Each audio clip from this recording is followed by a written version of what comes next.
Welcome to Uddanam news TV channel. ముందుగా బులెటిన్లోని headlines. కూటమి ప్రభుత్వం దుర్మార్గపు ఆలోచనతో పేద మధ్యతరగతి విద్యార్థులకు వైద్య విద్యను దూరం చేస్తున్నారని శ్రీకాకుళం జిల్లా ఇచ్చాపురం నియోజకవర్గం వైసీపీ సమన్వయకర్త పిరియా విజయ అన్నారు.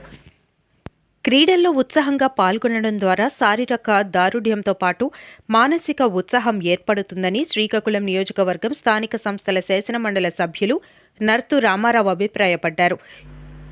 టక్కలిలో బుధవారం వైసీపీ ప్రజా ఉద్యమం కార్యక్రమం చేపట్టింది. కేంద్ర విమానయాన శాఖ మంత్రి రామ్మోహన్ నాయుడు తక్షణమే రాజీనామా చేయాలని దువ్వాడ శ్రీనివాస్ డిమాండ్. పలాసలో కేంద్రీయ విద్యాలయ తరగతులు ప్రారంభించిన ఎమ్మెల్యే గౌతు శిరీష. కూటమి ప్రభుత్వం దుర్మార్గపు ఆలోచనతో పేద మధ్యతరగతి విద్యార్థులకు వైద్య విద్యను దూరం చేస్తున్నారని శ్రీకాకుళం జిల్లా ఇచ్చాపురం నియోజకవర్గం వైసీపీ సమన్వయకర్త పిరియా విజయ అన్నారు. కూటమి ప్రభుత్వం దుర్మార్గపు ఆలోచనతో పేద మధ్యతరగతి విద్యార్థులకు వైద్య విద్యను దూరం చేస్తున్నారని శ్రీకాకుళం జిల్లా ఇచ్చాపురం నియోజకవర్గం వైసీపీ సమన్వయకర్త పిరియా విజయ అన్నారు.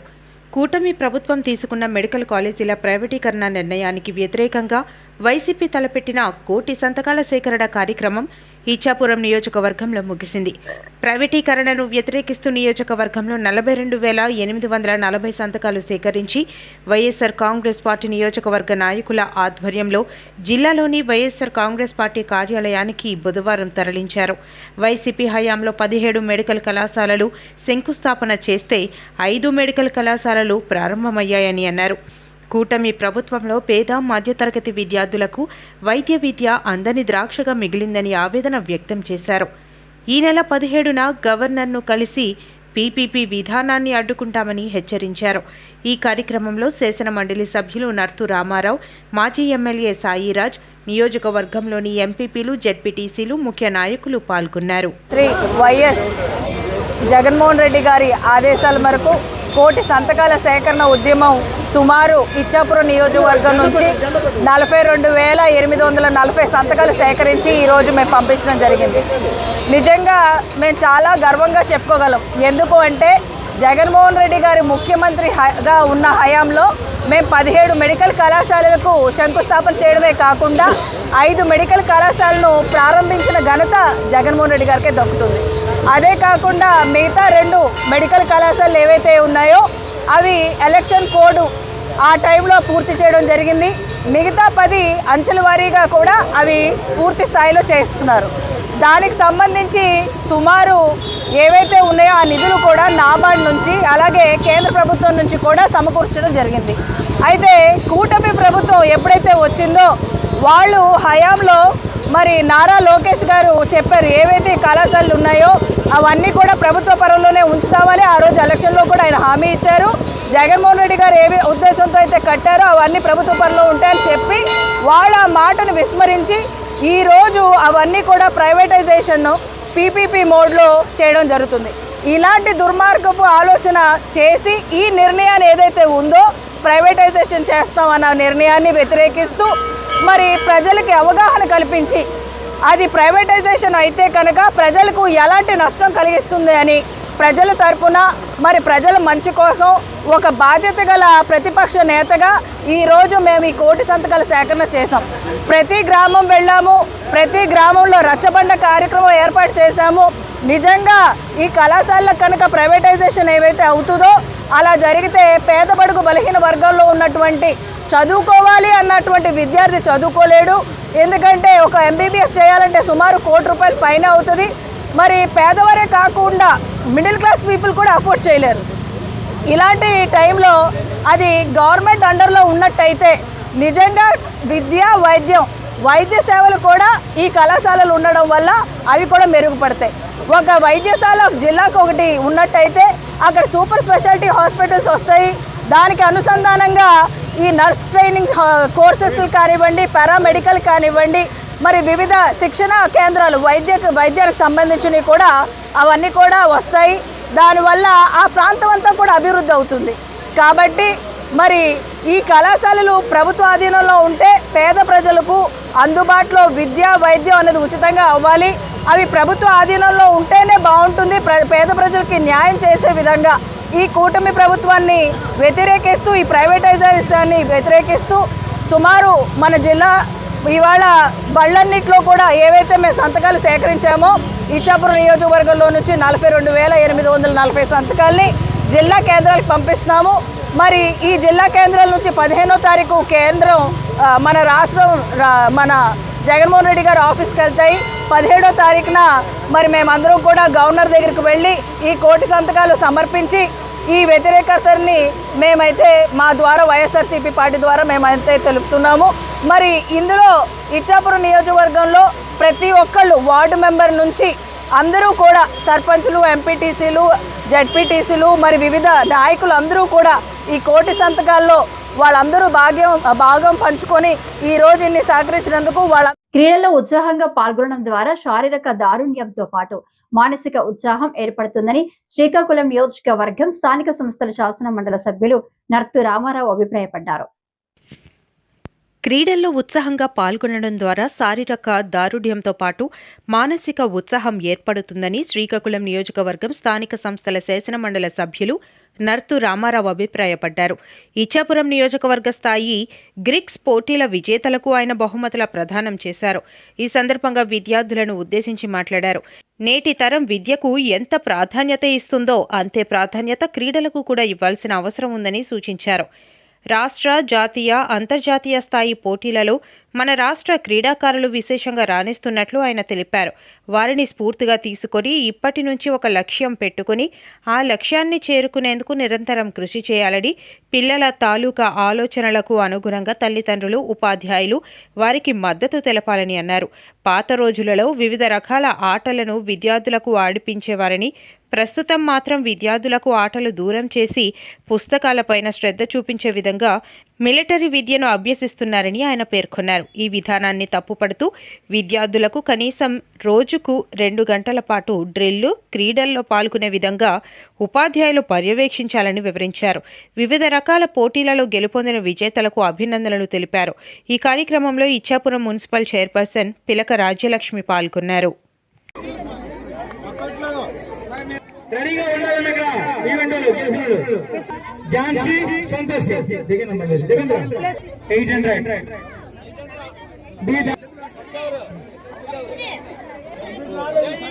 15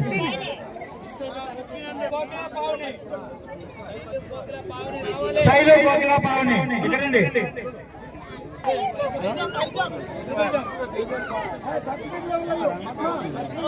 తర్వాత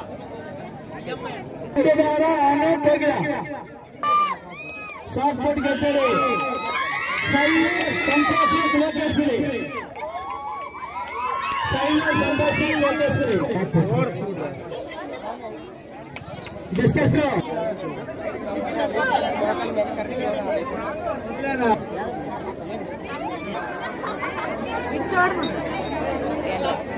సార్ బండి లాಗ್ತೀರಾ సార్ రెడీ ಎಲ್ಲ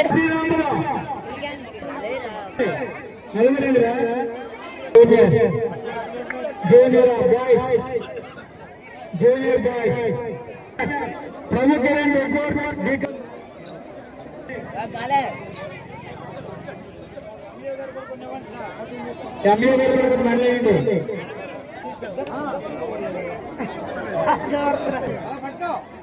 టెక్కలలో బుధవారం వైసీపీ ప్రజా ఉద్యమం కార్యక్రమం చేపట్టింది. టెక్కల్ వైసీపీ ఇన్ఛార్జ్ పేరాడ తిలక్ మీడియాతో మాట్లాడుతూ రాష్ట్రంలో మెడికల్ కాలేజీల ప్రైవేటీకరణకు వ్యతిరేకంగా వైసీపీ చేపట్టిన 1,000 సంతకాల సేకరణకు టెక్కల్ నియోజకవర్గ ప్రజలు మద్దతు పలుకుతూ స్వచ్ఛందంగా 50,000 సంతకాలు చేసినట్లు తెలిపారు.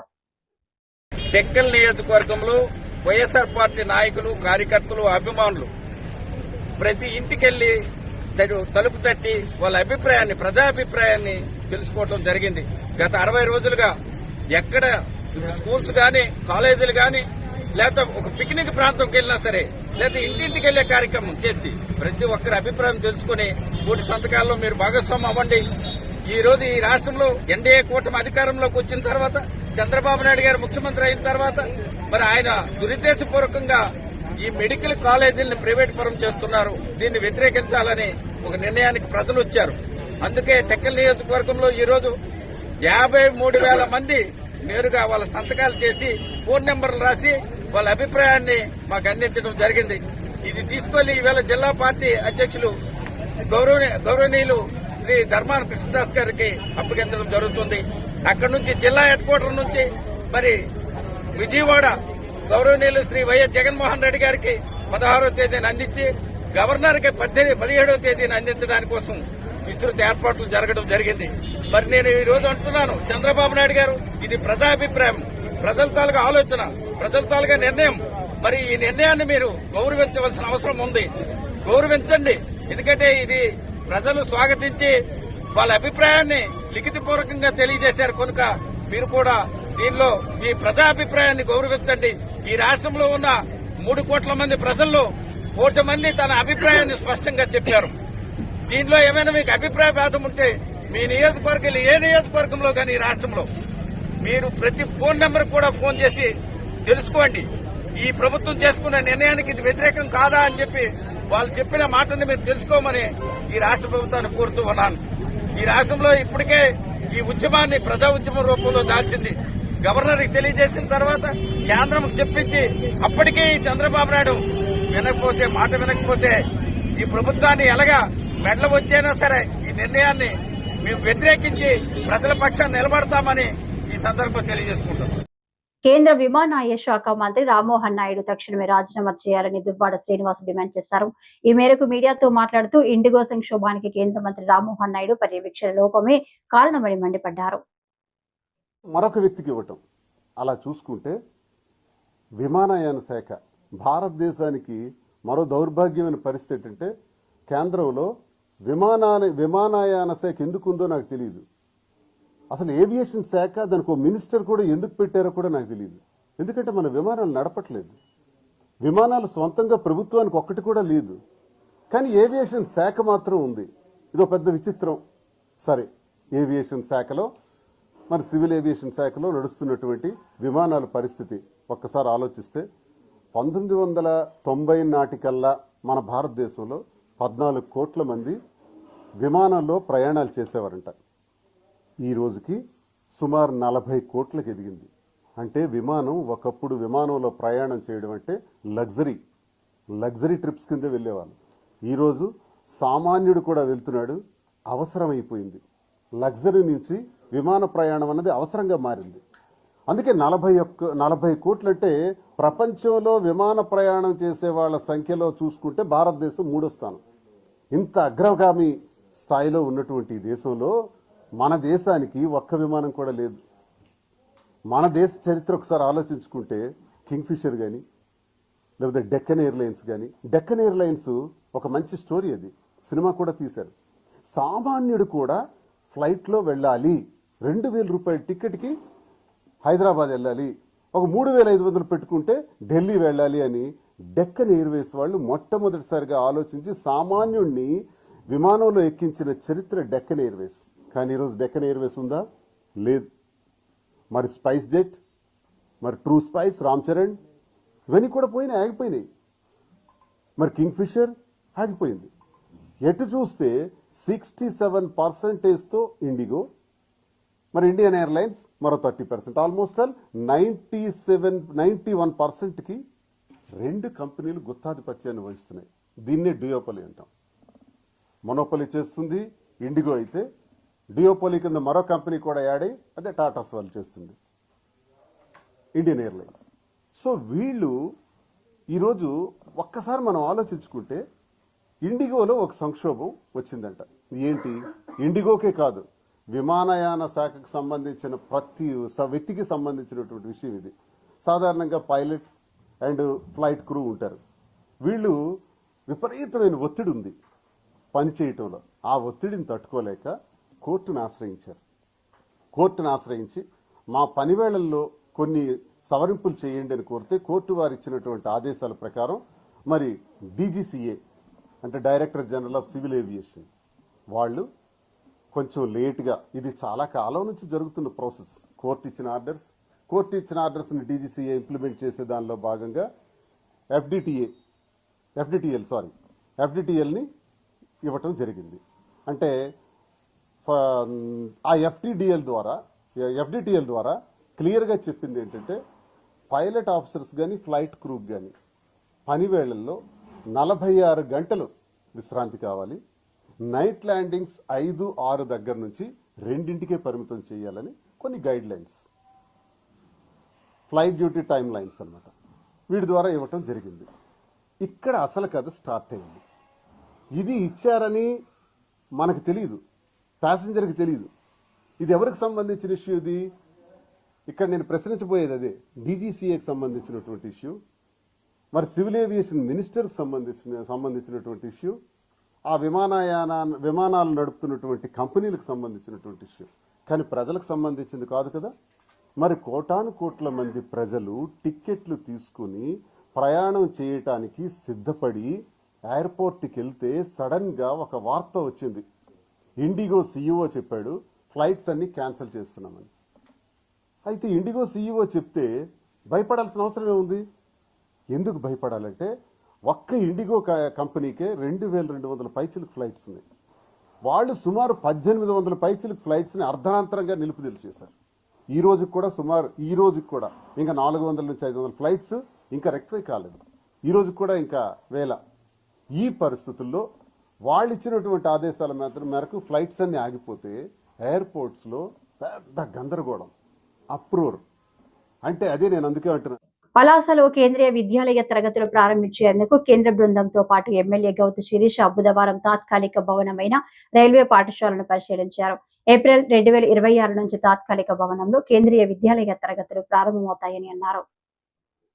పలాస నియోజకవర్గ ప్రతిష్ట పెరిగేలా, పలాస నియోజకవర్గ ప్రజల ఆకాంక్షలకి అనుగుణంగా ఈ రోజు ఇక్కడికి కేంద్రీయ విద్యాలయం తీసుకొచ్చిన రామ్మోహన్ నాయుడు గారికి సందర్భంగా మరొక్కసారి మా ప్రజలందరి తరఫున ధన్యవాదాలు తెలియజేస్తున్నామండి. ఈ రోజు శ్రీకాకుళం నుండి, విశాఖపట్నం నుండి కేవీ ప్రొఫెసర్స్, ఆఫీసర్స్ ఈరోజు రావడం జరిగింది. పర్మనెంట్ స్ట్రక్చర్ కట్టే లోపల 2026 ఏప్రిల్ నుండి టెంపరీ క్లాసెస్ మొదలు పెట్టడానికి, టెంపరీ స్ట్రక్చర్ క్లాసెస్ మొదలు పెట్టడానికి ఇక్కడ రైల్వే బిల్డింగ్ చూడడం జరిగింది. దీనికి కొన్ని మార్పులు చేర్పులు వారు అడిగారు. అలాగే వాళ్ళకి కావాల్సిన మెజర్మెంట్స్ తీసుకుంటున్నారు. ఆ మార్పులు చేర్పులకి మాకు పూర్తి సహకారం అందిస్తున్న రెవెన్యూ సిబ్బందికి, ముఖ్యంగా జిల్లా కలెక్టర్ గారు కూడా ఎంతో రుణపడి ఉన్నాం. ఈ సందర్భంగా చెప్పేది ఒకటే, అభివృద్ధి చేసే ప్రభుత్వం అండగా ఉంటే, అభివృద్ధి చేయాలనుకున్న సంకల్పం ఉన్న నాయకులు ఉంటే ప్రతిదీ ఈ రోజు పలాసకి వస్తుంది. ముఖ్యంగా రామ్మోహన్ నాయుడు గారు ఏవియేషన్ మినిస్టర్ గా ఉన్నా కూడా ఈ రోజు జిల్లా పట్ల, జిల్లా నియోజకవర్గం పట్ల ఆయన బాధ్యత ఆయన ఏ రోజు మర్చిపోలేదు.